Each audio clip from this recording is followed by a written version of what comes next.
Olá pessoal, bem-vindos ao podcast Intercâmbio. Hoje nós vamos ter uma entrevista bem especial, bem bacana, um pouco diferente. A gente vai conversar com a Malu, Maria Luísa Della Valle. Ela é estudante do mestrado acadêmico em administração atualmente, formada em administração pública, tudo pela Universidade do Estado de Santa Catarina, aluna do Centro de Ciências da Administração e Socioeconômicas, a ESAG. E ela vai falar um pouco aqui sobre algumas experiências que ela teve durante a graduação, especialmente de intercâmbio. E a gente vai ver aqui que ela não fez apenas o intercâmbio. Malu, antes de tudo, quero te agradecer muito por ter topado compartilhar as tuas experiências aqui. Seja bem-vindo ao podcast. Obrigada, Carlito. Obrigada, podcast Intercâmbio. Obrigada também por me considerarem mesmo após a graduação.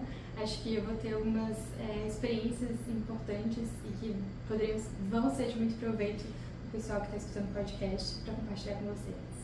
Malu, eu sei que você teve algumas experiências de intercâmbio durante a graduação, né? Era um projeto que você já tinha quando entrou no curso de administração pública ou você descobriu? Como é que foi a tua decisão de fazer intercâmbio? Na verdade, o intercâmbio nunca foi um projeto pessoal, assim. Eu entrei no curso de administração pública em 2019, na época eu tinha alguns colegas que entraram no curso com esse projeto de fazer intercâmbio, que fizeram intercâmbio quando estudaram, por exemplo, no IFSC, ou que fizeram intercâmbio durante o ensino médio, então já vinha com toda essa trajetória e sabiam da experiência, como era uma experiência rica de troca e de imersão em outras culturas, mas para mim eu estava querendo aproveitar as experiências profissionais que o curso de administração pública proporciona para a gente, principalmente depois de participar de uma roda de egressos com alguns profissionais egressos no curso de administração pública que atuavam no setor privado, setor público e terceiro setor, e a partir dali eu pensei, não, eu vou participar, vou tentar me envolver, me engajar em oportunidades profissionais, voluntárias em todos esses setores, que vai me tornar uma profissional, uma administradora pública coesa, crítica e com uma visão assim integrada do que é a sociedade, do que é a administração pública, né? Então, mas você via como uma coisa muito distante, esse intercâmbio? Você tinha aquela imagem assim, poxa, é legal, mas é muito difícil, não vai dar? Você tinha essa visão? Sim, em 2019, quando eu entrei, eu via as publicações assim, dos colegas que passavam no intercâmbio e eram pessoas que estavam na 7ª, na 8ª fase, e eu pensava, não, se eu quiser algum dia fazer, eu vou chegar lá por volta dessa fase e vou descobrir como eu vou fazer. Só que essa não é a realidade, assim, eu vejo que quem fez e quem conseguiu fazer eram pessoas que pensaram nessa trajetória, se organizaram para conseguir fazer isso, tanto numa questão financeira, apesar de que existe auxílio financeiro na UDESC através do PROME, mas também numa questão de índice acadêmico. Então, para participar do intercâmbio, é necessário ter um bom índice acadêmico para concorrer com os outros colegas. E, então, era uma questão distante para mim, inicialmente por um desconhecimento, de eu pensar, não, quando eu chegar nesse momento, nas fases finais, eu vou decidir fazer ou não. E também por essa questão de não ter muito interesse inicialmente. Então, em 2020 veio a pandemia, né? 2021 você estava no curso ainda estava tudo, né, confuso, assim, fechado durante a pandemia. Bom, não dá para fazer intercâmbio, né? Não dá para viajar e tal, mas você acabou achando ali um espaço, né? Conta qual foi a tua primeira experiência de intercâmbio aqui na graduação. Então, todas as oportunidades de intercâmbio foram oportunidades que foram aparecendo e eu fui abraçando, então diferente da ideia que eu tinha de que lá no final eu ia ver o intercâmbio como uma possibilidade na 8ª, na 7ª fase, quando foi aparecendo a divulgação, assim, e eu vendo que poderiam ser experiências muito enriquecedoras no âmbito profissional, acadêmico, pessoal, eu fui investigando, ver quais eram os critérios para participar e me dedicando. Então, o primeiro foi em 2021, quando a ESAG divulgou as bolsas, as bolsas que elas têm em parceria com a FGV, com a SPM e com a FECAP. E a FECAP. E aí eu fui ver quais eram os critérios para participar, me inscrevi e fui selecionada para participar, só que de maneira virtual, porque a pandemia estava ali no seu auge e a ESAG acho que já tinha voltado com as suas atividades online e a FGV também. Então, tanto a UDESC quanto a FGV tinham mobilizado toda a sua infraestrutura assim, para continuar as aulas. E aí eu fiz aqui de Florianópolis, na minha casa, mas tive toda essa experiência na FGV com os professores, com os colegas, com as dinâmicas, com as estratégias ensino-pedagógicas que são bem diferentes. Pois é, conta um pouquinho qual foi a impressão que você teve lá da FGV, assim, o que te marcou mais nessa experiência, mesmo sendo distante, online, mas você teve contato com professores, com a metodologia de ensino deles, assim, o que você lembra que chamou a atenção? De fato, não vou poder compartilhar muito a minha experiência em São Paulo, porque eu nunca nem fui, mas a experiência acadêmica com a FGV é realmente única, assim.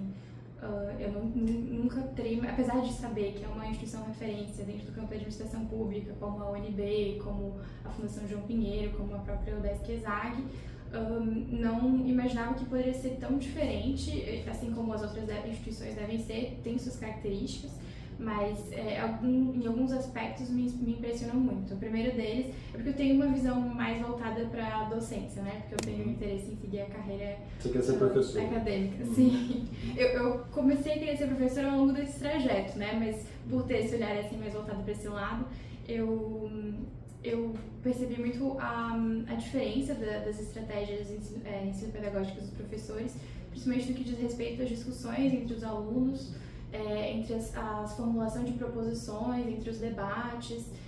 Mesmo durante a pandemia, eu não estive lá presencialmente, né, mas pelo que eu sei, eles não perderam esse cunho, assim, de fazer com que os alunos se colocassem nas situações, se projetassem, decidissem, discutissem, conhecessem a realidade. E aí as discussões iam escalando, assim, de maneira que a gente pudesse conhecer o outro, conhecer a realidade do seu colega, conhecer a realidade do que a gente está discutindo como administrador público, mas aí podendo construir opiniões diferentes com base no que tem sido discutido em sala. E isso não vem só de uma leitura, não vem só do que o professor vai trazer, mas das vivências mesmo dos alunos. Esse é um dos aspectos, né, da questão ensino pedagógico, mas também o aprofundamento que eles trazem em algumas áreas pelo oferecimento de disciplinas eletivas, né? Então, enquanto estudante lá, eu fiz disciplinas, por exemplo, de marketing político e ideológico com professor. A maioria dos professores lá tem muitas experiências profissionais no campo que eles lecionam, né? Então, professores que atuaram em campanhas políticas nacionais, estaduais. E aí eu também fiz disciplinas voltadas para mudanças ambientais globais, para agroecologia, que é um lado meu que eu não conseguia aprofundar muito no ESAG, pelo perfil de coprodução, por exemplo, que era um perfil que eles não têm lá, então eu agregava muito nas discussões, trazendo essa visão integrada entre os setores. Isso é uma coisa bacana do intercâmbio também, porque abre a oportunidade de você ampliar a tua formação, né? De você estudar coisas que no teu curso originalmente talvez você não visse, né? Você aproveitou oportunidades desse tipo, então, pelo que está dizendo, né? Sim, 100% através das eletivas. Foi uma boa oportunidade de me aprofundar. Quando eu fui escolher as disciplinas, eu tive duas estratégias, né? A primeira delas foi tentar escolher disciplinas que eu pudesse validar aqui, porque inicialmente eu não queria atrasar o curso, então o que eu peguei foi a matriz curricular das disciplinas da FGV, com a matriz curricular das disciplinas daqui que ainda faltava eu fazer, fiz um match, assim, das que eu teria mais interesse e cursei 3 disciplinas ou 4 que eu pudesse fazer a validação e outras que tinham uma carga horária menor, que eram eletivas, que eu pude me aprofundar em conhecimentos que fossem mais do meu interesse. E no meu caso foram questões de relações exteriores, né, internacionais, a questão do meio ambiente e também questões de marketing político. Mas eles têm oportunidades assim, de eletivas de aprofundamento em diversos campos, assim, não só esses. Pessoal, fazendo um parênteses só para o pessoal entender, a ESAG, que é um dos centros da UDESC, tem um convênio específico com algumas escolas em São Paulo na área de administração e economia, né?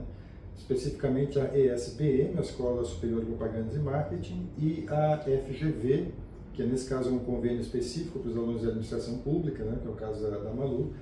E por esse convênio você vai lá para São Paulo, no caso a Malu não foi por causa da circunstância da pandemia, mas você vai para lá e estuda um semestre na FGV sem pagar pelas aulas, né? A FGV é uma instituição privada, cobra um valor até, né, não é baixo, né, pela anuidade lá, mas pelo convênio você consegue estudar na FGV, fazer um semestre do seu curso de administração pública lá, sem pagar pelas aulas. E a gente está com um edital, nesse momento que a gente está gravando o podcast, a gente está com um edital aberto para os alunos da UDESC ESAG, né, do curso de administração pública, se inscreverem para fazer intercâmbio no próximo semestre. As inscrições vão até dia 22 de abril, se não me engano, isso, né? 22 de abril. Então, seguindo, você teve essa experiência na FGV e aí você não parou por aí no intercâmbio, você continuou buscando outras oportunidades de intercâmbio, né? O que mais que apareceu no teu caminho? A experiência na FGV me abriu os olhos de como seria enriquecedor, mas também eu tinha muitos receios assim de me relacionar com outras pessoas, de outros estados, de outros cursos. E aí eu vi que eu tinha muito mais a ganhar do que a perder, ou de vergonha, algo assim, entrando nessas oportunidades, assim, que inicialmente pareciam distantes ou que não me estimulavam o meu interesse, mas que eu tinha muito mais a ganhar. Então, a partir daí, eu tive um olhar mais afinado, assim, para essas oportunidades que me colocavam em situações que anteriormente eu achava que poderiam ser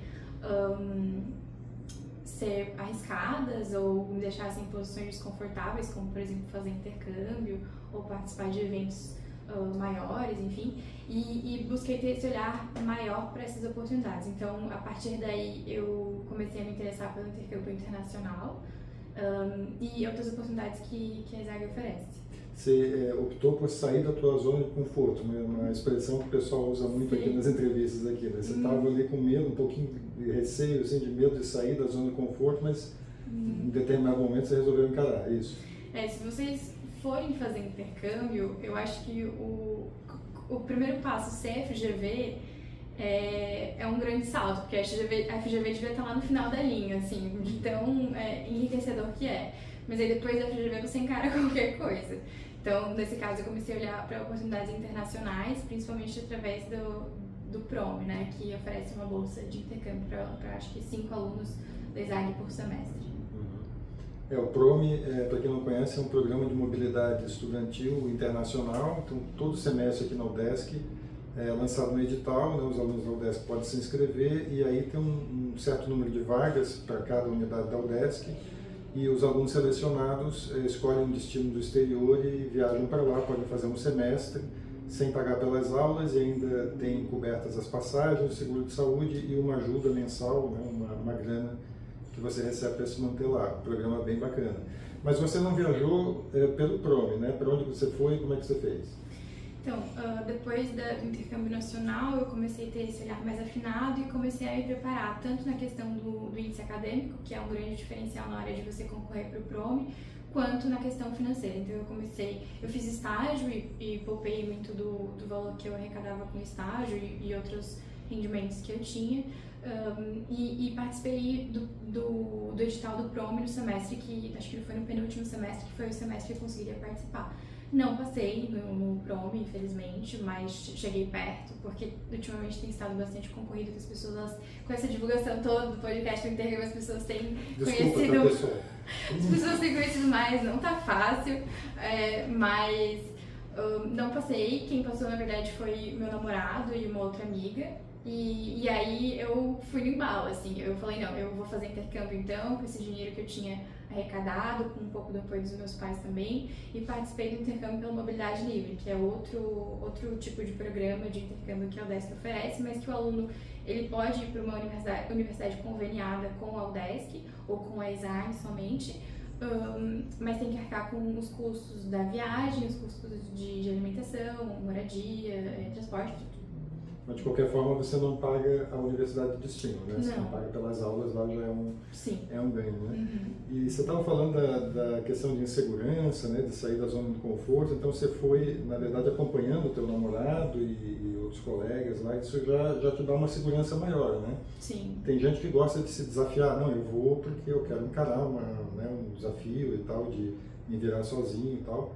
Mas às vezes é legal também você viajar com outros colegas que vão juntos, assim, que já tem um ponto de apoio, né? Você sentiu isso lá durante o intercâmbio, então? Sim, eu indico, façam com amigos que vocês confiem, que vocês gostem. Tentem juntos, se algum passar pelo PROME já vai ser ótimo, porque daí um de vocês já vai ter um apoio financeiro, mas tanto na questão de se adaptar melhor ao ambiente, aos serviços que tem no país, também a moradia. Eu cheguei a morar então com o meu namorado, dividir esses custos foi muito importante para que eu conseguisse estar lá. E o que você encontrou lá no intercâmbio em Portugal? Você foi para a Universidade de Lisboa, né? Sim. É isso, né? E conta um pouquinho, depois dessa experiência na FGV, que foi, né, à distância, assim, online, você foi lá presencialmente para outro país estudar em Portugal. Conta um pouquinho de como é que foi essa tua experiência em Portugal e como é que ela contribuiu para a tua formação. Então, a escolha de Portugal se deu junto com meu namorado que passou no PROME. A gente tinha uma lista de universidades que a gente poderia chegar a cursar através dessa parceria da UDESC com essas universidades. Analisando o perfil dos cursos de administração pública, a gente olhou na Alemanha, a gente olhou em Portugal, a gente olhou na Espanha, a gente olhou na França, em diversos países que tinham cursos relacionados que poderiam ofertar para a gente o mesmo caminho, né, de nossa graduação.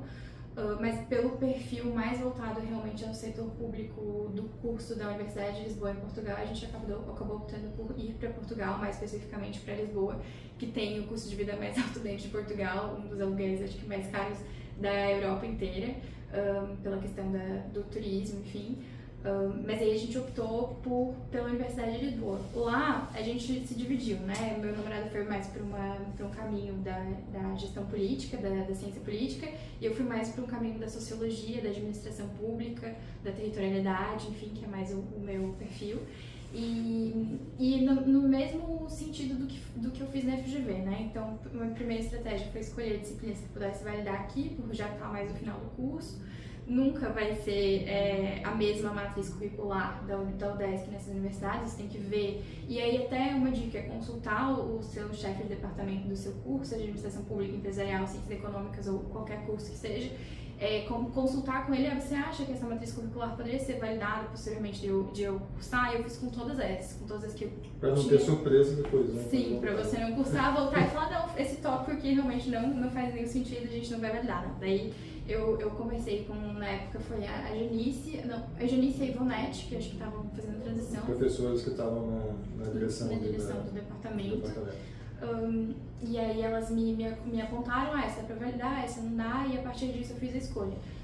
Como eu estava falando, a matriz nunca vai ser a mesma, então você vai talvez se aprofundar em aspectos mais relacionados ao país ou à cidade que você está fazendo. Na FGV eu fiz uma disciplina de gestão de cidades, que aí eu estudei o contexto de São Paulo inteiro, diferente do que é feito aqui, que é mais voltado para Santa Catarina, voltado para Florianópolis. Lá, né, na Universidade de Lisboa eu fiz uma disciplina de implementação e avaliação de políticas públicas, e aí foi muito voltado para as políticas de Portugal e da União Europeia, que aqui é mais voltado para o Brasil. Então a questão teórica é muito parecida, mas as experiências que você vai conseguindo no caminho são diferentes. Então, essa foi a primeira estratégia, escolher disciplinas que eu pudesse validar, e a segunda, escolher disciplinas que na UDESC não são ofertadas, mas que a gente consegue, que eu gostaria que eu tivesse de repertório, que eu vou conseguir utilizar no futuro, para poder me aprofundar. Então, lá eu segui esse caminho mais da gestão territorial, fiz sociologia urbana, fiz disciplinas no mestrado também, que foi uma questão que eu não pude fazer na FGV. Na Universidade de Lisboa eles proporcionam que os alunos da graduação eles façam disciplinas em qualquer curso, primeiramente ofertado pela Universidade de Lisboa, dentro do ICSP, né, que é o Instituto de Ciências Sociais e Políticas da Universidade de Lisboa, se não me engano, acho que tem que dar uma verificada. E aí a gente pode fazer qualquer curso lá, então lá tem Sociologia, tem Administração Pública, tem Assistência Social, tem vários. Então eu fiz, dentro da Sociologia, eu fiz Sociologia Urbana, que a gente discute metodologias que também são aplicadas à administração pública. Eu fiz uma disciplina no mestrado em administração pública mais voltado para a questão de produção acadêmica. Fiz também uma disciplina em assistência social, na verdade foi serviço social, de habitação, que agora é o tema do meu mestrado, habitação. E algumas outras que acho que não vale a pena mencionar. E você teve aulas em português lá? Tive aulas em português. E havia intercambistas também, mas aí os intercambistas de outros países eu não consegui ter muito contato porque eles faziam aulas em inglês. Certo. E você sentiu falta do inglês, mesmo estando em Portugal? Você acha que é legal ter uma base de inglês para fazer um intercâmbio desse tipo? Ou quem fala só português está tranquilo? Olha, tem os dois lados.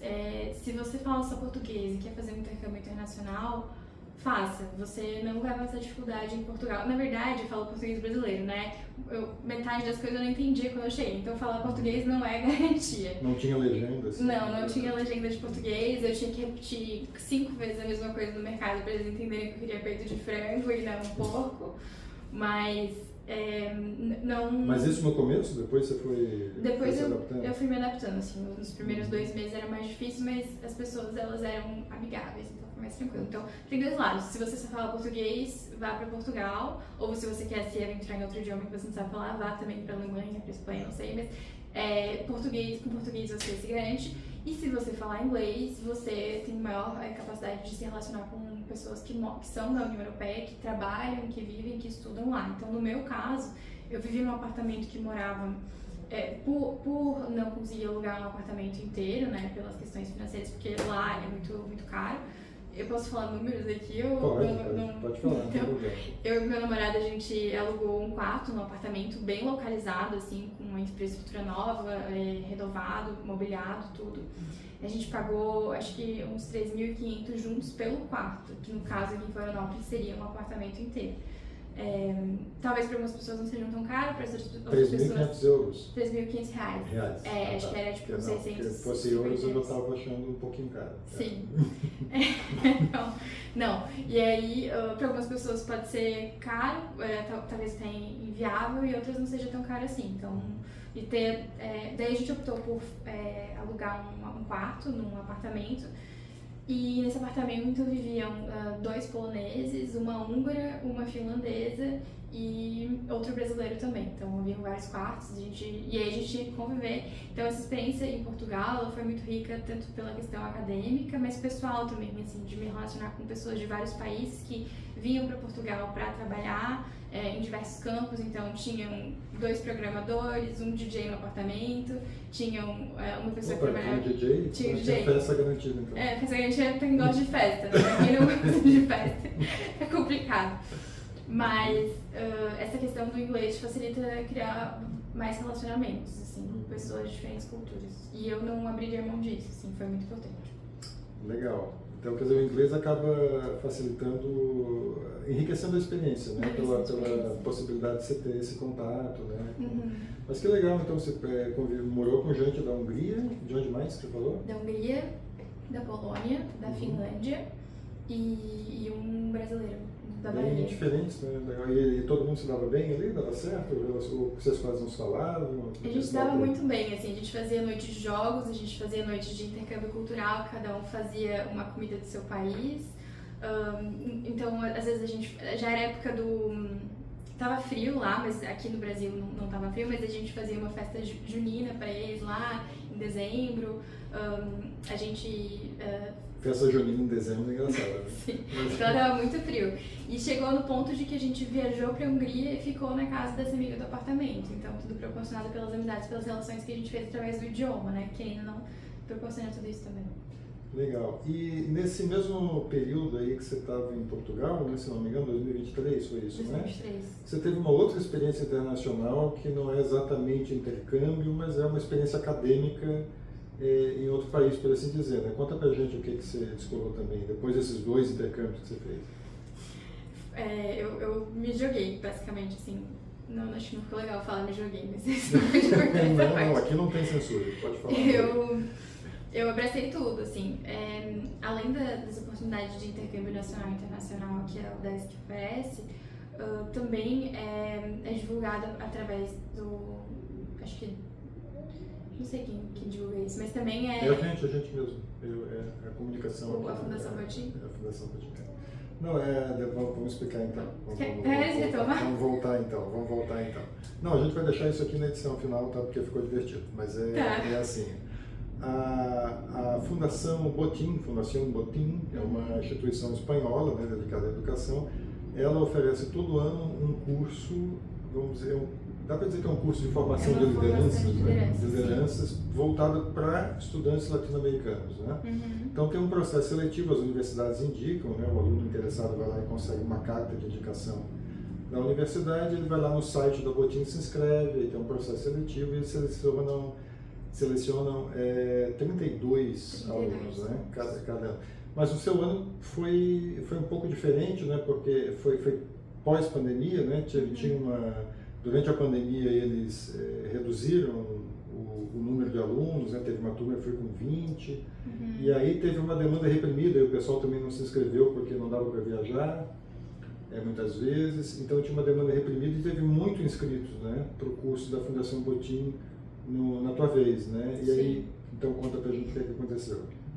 A Fundação Botim, como você falou, é uma fundação que oferece um curso de formação para jovens lideranças da América Latina, no sentido de fortalecer a função pública, tanto no serviço público, mas a serviço do público na América Latina. Então, tanto pela questão do enfraquecimento das democracias aqui, então é uma forma de intervenção indireta através dos estudantes que a Fundação Botim encontrou para melhorar a situação da democracia aqui na América Latina. Então, assim que eu vi essa oportunidade divulgada pela UDESC, eu achei muito interessante e fui ver quais eram os requisitos, e diferentemente dos requisitos que existem para o PROME, para a mobilidade livre e para o FGV, que é intercâmbio nacional, essa questão do índice acadêmico não tem muita influência, nem a questão financeira. A Fundação Botim, para você participar, tem todo um processo que começa com uma carta de indicação da sua universidade, que no caso a UDESC ela oferece, né? Você só tem que se inscrever, e aí eles te dão essa carta de indicação, e aí toda a inscrição para participar desse programa da Fundação Botim, que são 3 meses com a programação com professores na Espanha, na Colômbia, na Espanha, na Bolívia, no Muda Brasil. um pouquinho a cada ano, né? Esse ano, por exemplo, esse ano vai começar no México, depois vai para a Colômbia, depois para a Espanha, né? Que é a maior parte do programa na Espanha, aí passa por várias cidades da Espanha e depois termina na FGV no Rio de Janeiro. Na minha época eram só 3 países. Mas aí a inscrição é através do site, você tem que... É uma inscrição longa, na verdade, você tem que cumprir alguns desafios. Um dos desafios, por exemplo, era fazer uma ação para o processo seletivo que impactasse algum público da sua comunidade, e eu fiz uma ação aqui na UDESC. Também você tem que fazer resenhas críticas de livros, de filmes, então é bem holístico assim, o processo seletivo. E nesse semestre eu participei do processo seletivo no primeiro semestre de 2023, fiquei entre as finalistas de 11 mil inscritos, foram 132 finalistas, se não me engano. Já passou por uma peneira bem grande. Uma peneira bem grande. Fiquei dentre esses finalistas junto com mais 7 brasileiros, não eram tantos assim, mas existiam estudantes de diversos países da América Latina. E aí teve uma etapa para esses finalistas, que foi a realização da entrevista. Então a gente teve uma entrevista no qual eles avaliaram nossa personalidade, quais eram nosso perfil como estudante. Eu acho que a partir disso eles tomaram uma decisão. E eu acabei não sendo selecionada, mas como você falou, por ter tantos inscritos, eles acabaram fazendo em 2023, no segundo semestre de 2023, uma versão presencial do programa, como é feita há mais de 15 anos, mas também uma primeira versão virtual, no qual eu e mais 50 estudantes dentre esses semifinalistas fomos agraciados e participamos de uma série de formações que também eram ofertadas presencialmente, mas tem toda aquela experiência presencial, de viagens, tudo. E para mim foi excelente por si só, por diversos motivos. O primeiro deles, claro, foi a formação, o contato com professores de diversos países com experiências relacionadas a políticas públicas, relacionadas a questões internacionais, a diversos assuntos, assim, mas também profundamente a relação que a gente criou com os outros estudantes da América Latina que vivem. Então, só exemplificando, eu tinha uma colega nesse programa virtual da Venezuela e ela não tinha luz em alguns dias, então ela tinha que avisar que não ia entrar ou estava tendo um conflito armado perto da casa dela. Então, quando sumia, quando desapareciam pessoas ou saía uma notícia de algum país relacionado a essa crise democrática que a gente vivencia na América Latina, a gente ficava sabendo, a gente se compadecia e aí vivia junto com eles um pouco essa realidade que eles viviam nos seus países. Você passa a se sentir latino-americano mesmo. O brasileiro não se sente muito latino-americano. O brasileiro, ele tem uma primeira barreira que é a língua, né? Então, tipo, para você participar do programa da Fundação Botim, você tem que saber o mínimo de espanhol para poder se comunicar. O programa também foi inteiramente espanhol. Então, você tem que se abrir para eles, tanto numa questão do idioma quanto numa questão cultural, assim, porque eles têm muitas... Eles não.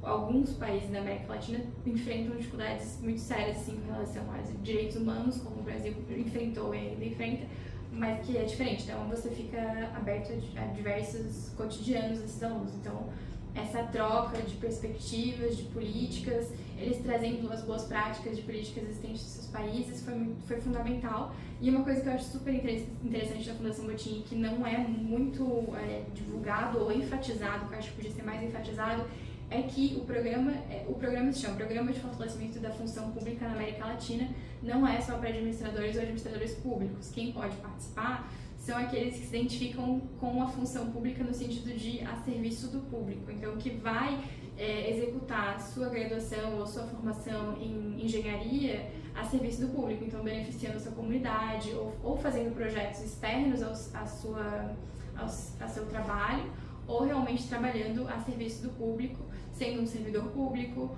ou tendo uma ONG. Então você pode ser engenheiro, pode ser arquiteto, pode ser médico, pode ser advogado, pode ser assistente social, ou administradora pública como eu, que aí fica diretamente conectada ao planejamento e à execução da política pública que influencia diretamente as pessoas, mas que pode participar do programa se você tiver esse olhar, esse direcionamento a serviço do público. O critério é que você tem que ser um jovem universitário, tem um critério de idade, né, lá no edital deles, nascido de tanto a tanto lá, e você tem que ser aluno de uma universidade latino-americana, isso, mas de qualquer curso, né, não tem restrição, muita gente vai engenheiro, vai médico, enfim, todas as áreas lá, e parece até você vendo a composição das turmas, assim, ao longo dos anos, parece que eles buscam justamente mesclar, né, eles buscam ter uma variedade ali de visões, de formações dentro da turma. Então, não tem esse tipo de restrição. Para quem quiser saber mais sobre esse programa da Fundação Botim, que é o programa de fortalecimento da função pública na América Latina, né? A gente tem vários episódios aí no podcast de entrevistas com egressos da Fundação Botim, com pessoas que fizeram o curso, inclusive presencialmente, né? No caso a Malu, ela fez, no ano dela teve uma edição especial que foi online, mas a gente tem entrevistas ali com pessoas que vivenciaram lá na Espanha, pelos outros países que o curso passa e contam como é que é essa experiência bem bacana. E nesse momento que a gente está gravando, as inscrições lá no site da Botim estão abertas, vão até dia 20 de maio. Você precisa primeiro ter um documento que é uma carta de algum gestor da tua universidade indicando você, né, oficialmente, né, a universidade tem que indicar você como candidato. Obtendo esse documento, você entra no site da Botim e faz a inscrição lá. O site é fundacionbotim.org.br. fundacionbotim.org. É isso, né? Se prepare para gravar um vídeo, porque eles pedem um vídeo de apresentação. Eu não sei se ainda pedem aquele desafio que você tem que fazer uma ação. E aí, se vocês também tiverem interesse, o que basta para se inscrever é o interesse, assim, depois do resto você corre atrás.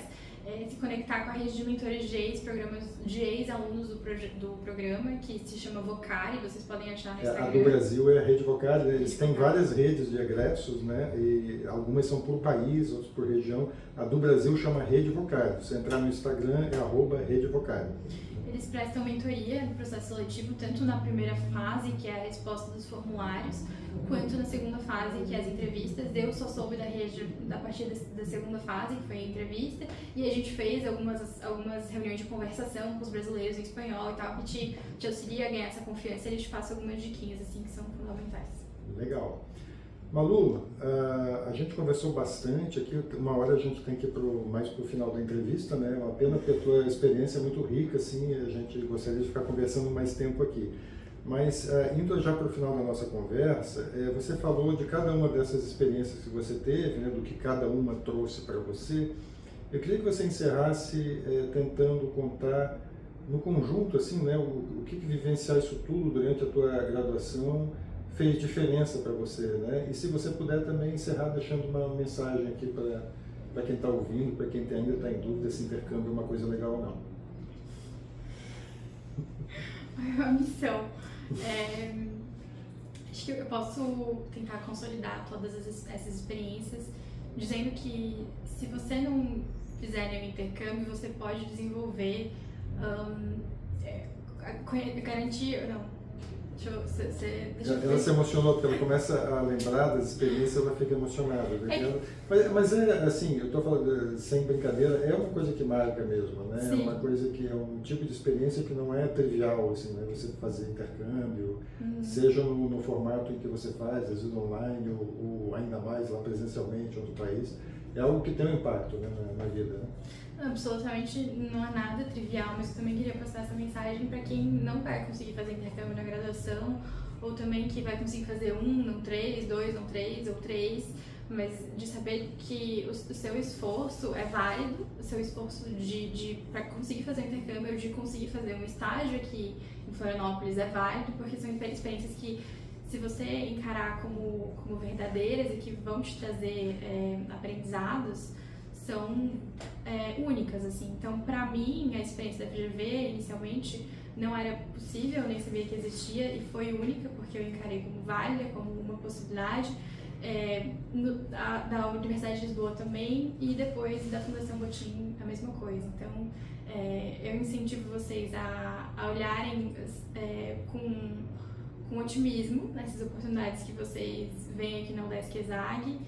Não se comparem com seus colegas, porque cada pessoa tem um perfil único, então existem oportunidades que você vai ser categorizado de acordo com o seu índice acadêmico, existem oportunidades que você não vai ter que sofrer esse tipo de competição, sofrer não, você não vai estar se submeter com esse tipo de competição, como por exemplo o Programa de Fortalecimento da Função Pública na América Latina da Função Botim, que é diretamente associado ao seu perfil como estudante, então aos seus esforços que você teve durante a graduação, às suas experiências. Se você teve diversas experiências com entidades acadêmicas, com extensão, com pesquisa, com voluntariado, com estágios em diversos setores, mas você não tem um bom índice acadêmico, então procure uma oportunidade que você vai ser favorecido por essas diferentes experiências. Então, vê então as oportunidades com otimismo e pensar no seu futuro, assim, o que você quer, no que você quer estar trabalhando quando você se graduar. Então, no meu caso, eu fui aprofundando a parte acadêmica, assim, além de toda essa imersão cultural na FGV, eu aproveitei o perfil mais de internacionalização e das eletivas que são riquíssimas com professores com experiências nacionais e internacionais. Na Universidade de Lisboa, muito voltado para a questão relacional com as pessoas do país, com os meus colegas, mas também tive a experiência de estudar no mestrado lá, numa disciplina. E em outros cursos, que aqui a gente talvez não tenha essa facilidade por causa no campus 1, a gente não tem tantos cursos assim ofertados que talvez a gente se identifique, então lá eu cursei assistência social, sociologia, outros cursos, e a Fundação Botim, que é uma experiência assim para que quem se vê como um profissional que está a serviço do público não é essencial, mas vai te tornar um profissional com um diferencial incrível, assim. Então é isso, pessoal. A gente conversou aqui com a Malu, uma conversa muito bacana, muito legal. A Malu, ela estava um pouco preocupada aqui antes, né? Estava um pouco nervosa aqui antes de fazer a entrevista, mas saiu super bem aqui, contou muita coisa legal aqui pra gente. A gente conversou... O nervosismo é normal. O nervosismo é normal antes da entrevista, antes de você participar de um intercâmbio, antes de você se submeter a um processo seletivo, mas ele te prepara também, né? Mas ela encarou, né? Assim, não é porque você está nervoso que você vai deixar de fazer, né? Ela agarrou todas as oportunidades que teve, mesmo assim, com aquela insegurança normal, e é isso aí mesmo, né? Esse é o exemplo aí que a gente quer passar para vocês. Então a gente conversou com a Malu, Maria Luísa Della Valle. Ela é atualmente mestranda em administração aqui na Universidade do Estado de Santa Catarina, é graduada em administração pública, também na UDESC, no Centro de Ciências da Administração e Socioeconômicas, a ESAG, e durante esse período da graduação ela agarrou toda a oportunidade que tinha aí para melhorar a sua formação, inclusive 3 intercâmbios, né? 2 que ela acabou fazendo de forma online e um presencialmente lá em Portugal, na Universidade de Lisboa. Malu, mais uma vez, muito obrigado aqui pela conversa, foi muito bacana. Posso também ter esse momento de agradecimento? Claro. Porque eu me formei e fiz alguns agradecimentos no meu trabalho de conclusão de curso, mas eu queria agradecer algumas pessoas específicas, começando por você, Carlito, que no processo seletivo do programa para fortalecimento da função pública na América Latina me auxiliou com a produção do vídeo, então acho que vocês podem contar com esses profissionais da UDESC que vão auxiliar vocês tanto nos intercâmbios nacionais e internacionais como esses outros programas.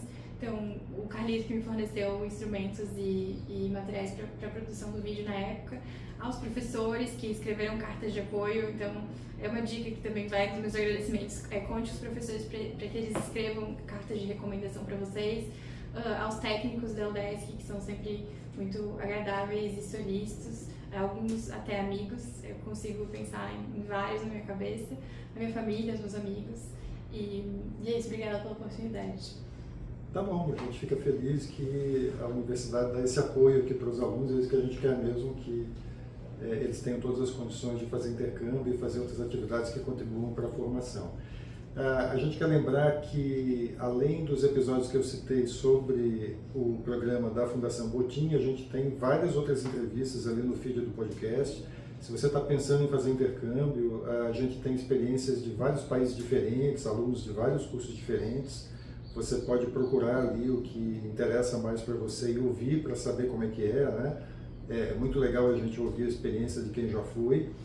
Segue a gente também no Instagram, o Instagram do podcast é o @intercâmbiopodcast, e a gente está presente também em várias plataformas de áudio, inclusive no YouTube, né? Você pode ouvir ali em vários canais, os links para ouvir, eles estão ali na bio do nosso Instagram, repetindo o @intercâmbiopodcast, e estão também no nosso site, que é o udesc.br/exag/intercâmbiopodcast, tá? Lá no site você encontra também um recurso bacana que a gente tem, que é o mapa do intercâmbio. É um mapa interativo que você encontra ali, no mapa mesmo, pela localização, né, ou na legenda, você encontra todas as universidades que têm convênio com a UDESC para intercâmbio, e também tem links ali para todos os episódios do podcast, tá? Então, vai lá no site, no Instagram, no Spotify ou no seu aplicativo preferido e ouve a gente lá, procura o episódio que serve mais para você. Então é isso. Tchau, pessoal. Até o próximo episódio.